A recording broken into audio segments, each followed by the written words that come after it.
Hey there. Okay, today is day 28 of 30 days of sharing ideas and experiences from my book, Heal My Voice, An Evolutionary Woman's Journey. So today I'm talking about the project Innovative Voices, True Stories by Women Awakening a New World. I'm going to read a few of the paragraphs in a moment, but the question today is, are you aware of your personal awakenings? Are you aware of your personal awakenings? The women who joined this project were really looking to explore innovation in their lives, innovation in the world, and to discover what did that mean to them. And the thing that we discovered over and over again is that innovation and awakening a new world begins with our personal awakening, our commitment to personal growth and asking questions, and joining with others for new solutions over and over again. We're in a process of evolving all the time. I mean, when I think about parenting, for instance, my greatest desire is that my children will be better parents than I was, a better parent than I was. And so the hope is that we are coming up with better solutions, that we are exploring and innovating in our lives all the time. Okay, so I'm going to read a little bit from the beginning of the book and then talk a little bit about my own personal awakenings. Wow, there's so much sun coming in today. It's like, oh, Seattle, sunny weather today. Okay. When you hear the word innovation, what or who do you think of? A famous inventor or entrepreneur? A leading edge Fortune 500 company or a startup? A Nobel Peace Prize winner? Do you think of yourself when you hear the word innovation? Or the woman you are standing next to in the grocery line? The woman who is running an online business? The woman who is playing with her child at the playground? In an inspirational TED Talk called The Art of Innovation, Demis Michaelides describes 3 ways to innovate. The first way, innovation can be very radical or breakthrough. New products, processes, markets, landing a man on the moon. The second way is redefining the way an existing company operates. The example, furniture is not a new idea, but IKEA manufactures furniture in a very differentiated, innovative way. And the third way is often overlooked, continuous improvement, lots of small change all the time, in all products, processes, areas, products, in every nook and cranny of the operation. Toyota and Honda are examples of that. But I would also say that as I was watching it, I realized human beings, we are the innovators. We are, lots of small change all the time in every area of our lives. So in the project, Innovative Voices, True Stories by Women Awakening a New World, 22 women gathered for 9 months. They gathered in a secret Facebook group and on weekly community calls to explore innovation in their lives, as in continuous improvement with lots of small change all the time.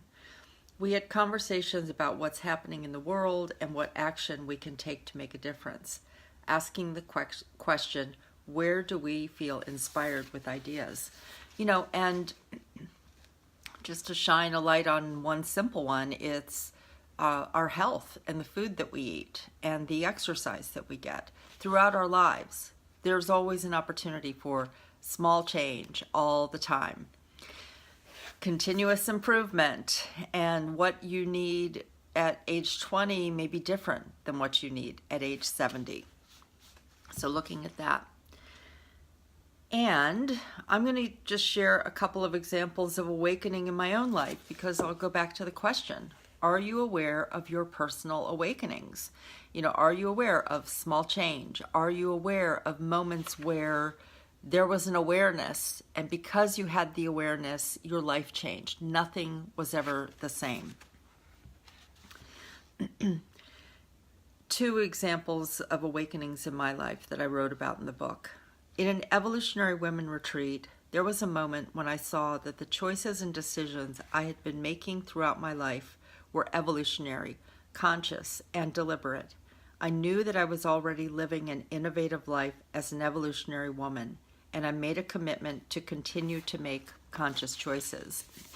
There was something about that moment in being in an Evolutionary Women retreat when I saw that my entire life had been evolutionary, that I had made some really tough choices and decisions throughout my life, and that I didn't have to, at that point I was like, I want to be an evolutionary woman, make me an evolutionary woman. But that's not what it was about. It was about noticing where I was already innovating, where I was already saying no to things based on my own intuition, where I was saying yes.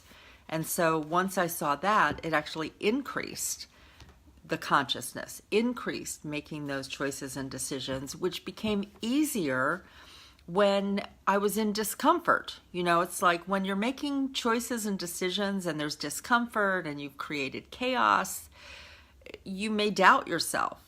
But when you begin to see, oh, I'm part of this evolutionary process, it does make things a little bit easier. Okay, then another one that I wrote in the book. In a screaming argument with my first husband, there was a moment when my eyes connected with our 1-year-old daughter, Elizabeth, and I knew that this was not the role model I wanted to be for my daughters. I could see it in her eyes. I knew that I had done everything I could do to make changes in myself and in my marriage, and my only choice now was to leave the marriage. I knew that the details of how and when would be revealed. It took me another year to leave my marriage after that moment with Elizabeth. But what I became more conscious of was that I couldn't change things about my husband, that it all had to be focused on myself. I could ask for what I wanted. I could open lines of communication. But as it became clearer and clearer that that he wasn't going to change and that I was basically dying, yeah, it sounds like radical to say that, but I was. And I don't even need to go into the details of that. I've written about it in the book, the ending of that marriage. But I couldn't go back. I couldn't pretend that things were okay. I couldn't pretend that the way I was interacting with him was okay in terms of who I was as a woman.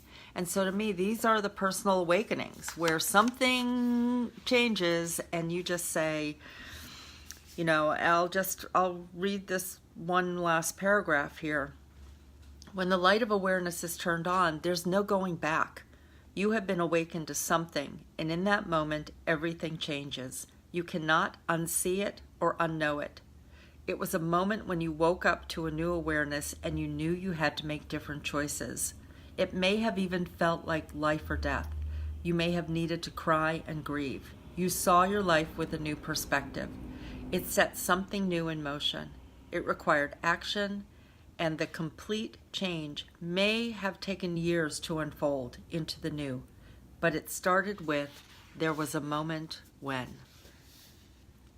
So I encourage you today to really take some time to look at, are you aware of your personal awakenings? Are you aware of those moments where you saw something and you couldn't go back into denial about it? And it may be something with another person, a relationship, it may be a job, it may be the way you're treating your body.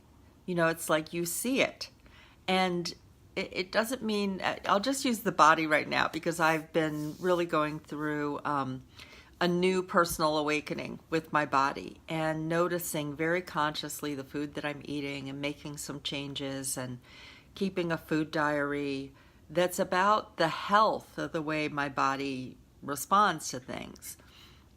And I'll tell you, there was one day where I ate something that I knew would give me indigestion, or at least based on past experience, and I decided to go ahead and eat it anyway.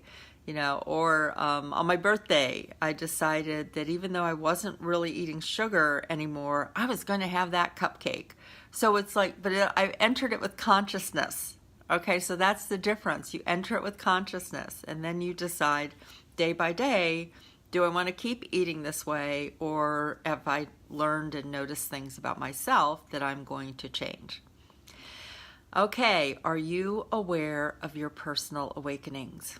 I encourage you to take some time to reflect on it and even write down some of the things that have been awakenings for you. That will bring even more awareness.